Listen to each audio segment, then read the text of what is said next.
rid of the dwarfs. Okay, but what do they call them? Why now, would they too? get rid of the dwarves, though? Magical creatures. But they have one token dwarf amongst these magical creatures. You actually just went backwards. You actually just erased the dwarfism side of it. The disability, like we're a disability group.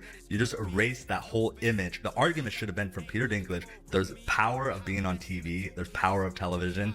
And to put 7 people with dwarfism on camera in a major Disney movie, there's still power there. If the story is offensive, change the story. Don't change. I know this point has been made, but this truly is the worst casting maybe in the history of the film. Someone who is as entitled as, I don't need your business. You know what? Maybe Disney does. Maybe you're a tool, you're a pawn in this film. He didn't write it. He didn't direct it. You have nothing to do with the creation of Snow White. Right. You should shut up. So be having the greatest time and simultaneously wishing people would stop sending wrong with her. She's disturbed, she's unhappy, and she thinks it's about feminism and the patriarchy and about abortion. But the reality is she's just not stable, like the majority of people in Hollywood. They're just not stable human beings. I would highly advise that you boycott this film, no matter how much your children love. Hello, Disney. You're going to have to redo your film again because this woman is a pig and you fired Gina Carano for far less than this nonsense. Probably remember all of this publicity, the Zegler interviews, the Daily Mail leak, caused a lot of unexpected, for them anyway, pre-production problems. People weren't supposed to see and understand just how unwatchable the new Snow White was going to be. It was supposed to be, kind of a surprise, but now Disney seems to be going beyond basic damage control. They're in full-on cleanup mode. Without making any public noise, Snow White merchandise is quietly disappearing from shelves and online stores. There are no clearance tags, no final markdowns, no last chance bundles, just a silent vanishing act.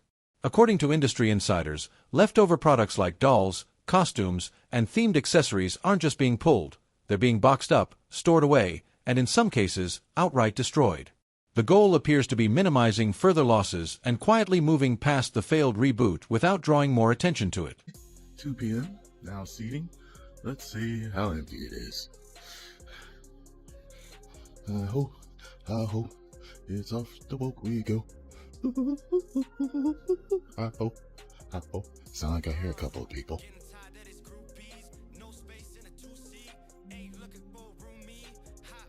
One, two. Okay. 2. Zegler just keeps making things worse with the Walt Disney Company. The more that she tries to defend this movie, the more that she tries to spew her agenda onto the general public, it's only making matters worse. Not just for Bob Iger, but for whatever is left of the image of Disney as a whole. For a franchise once expected to dominate retail, this quiet erasure feels almost unreal. Snow White was supposed to be a merchandising powerhouse, but after family boycotts and plummeting sales, the reality turned bleak. Faced with shelves full of unsold products and a movie mired in controversy, executives have reportedly made the call to bury the merchandise alongside the film's damaged reputation. No fanfare, no markdowns, just a silent retreat from what was once a major commercial bet. Incredible movie that just came out, Snow White. Wow. I just gotta tell you, best movie I've seen in years, and there have been some really, really good films lately. Madam Web, Rebel Moon Part 1, that movie, that transgender one with the Mexican drug lord. But Snow White blows them all away. Chat, this movie has everything. Horrifying CGI, little people, check. A feminist princess who don't need no man, double check. Diddy dance party at the end, double Diddy check. All this to say, go see Snow White right now. The new one. Not that old stupid one where the princess gets saved by some good, upstanding guy. There was no rebranding, no final marketing push, just a quiet disappearance. It's as if Disney wants everyone to forget Snow White ever happened. The backlash started long before the film's release, fueled by RachelZegler's press tour that went viral for all the wrong reasons. Instead of promoting the film, she mocked the 1937 classic, called the prince a stalker, and dismissed the love story as outdated. Fans felt alienated, not excited.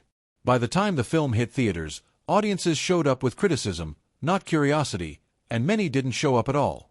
Then came her royalties comment, which only made things worse.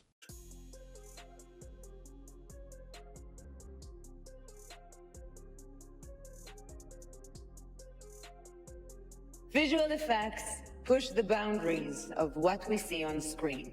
Their work makes the impossible seem possible. With breathtaking ambition, they create magic that wraps its arms around our wildest imaginations. Here are the nominees for Best. The internet swiftly turned on RachelZegler after her now infamous royalties comment. What followed was a wave of parody clips, memes, and sarcastic posts, with many baffled that someone starring in a high-budget Disney film would complain about compensation. To critics, the moment embodied a growing perception. Zegler came off as entitled, tone-deaf, and disconnected from her audience. The fact that she made the remark before the film even premiered only amplified the backlash. It suggested a focus on money over storytelling, and even her co-star Gal Gadot appeared visibly uncomfortable during joint appearances, especially during their tense Oscars presentation. Awareness of what it means to be fair in this world. There is a message that's been carried on for almost 90 years now from the original animated classic. That is, fairness is what is within. Fairness is to do with your heart, the way you treat the people around you, and it has nothing to do with what you look like, and that's the misunderstanding between Snow White and the Evil Queen. I think it's such an important message, and the way that Disney has elevated it and brought it to this new audience is... Gal Gadot's stiff body language and lack of eye contact during press appearances told a quiet but clear story. She was keeping her distance. Behind the scenes, insiders say Gal kept interactions with RachelZegler minimal, fulfilling her duties without getting entangled in the growing controversy. Industry watchers noticed, reading her silence as a strategic move to avoid being tied to a sinking ship. What was meant to be a dynamic pairing instead exposed an awkward divide. Meanwhile, Zegler's push for a reimagined, prince-free, dwarf-free, romance-free Snow White was framed as progressive, but fans weren't sold on the rewrite. 2 p.m. Now seating. Let's see how empty it is. I hope it's off the woke we go. I hope. Sound like I hear a couple of people.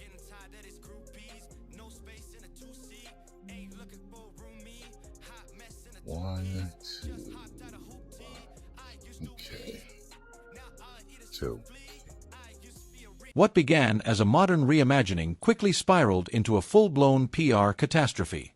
RachelZegler's version of Snow White was pitched as feminist and bold, but to many, it felt hollow, more lecture than magic.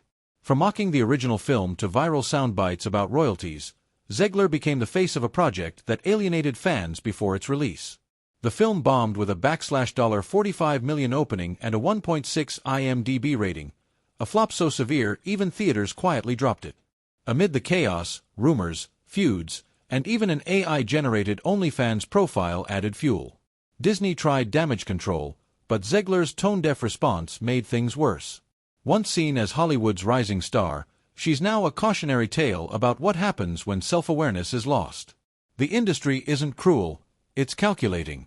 And right now, Zegler's name is a risk studios can't afford. This fairy tale didn't end with a kiss, just a costly, unforgettable warning.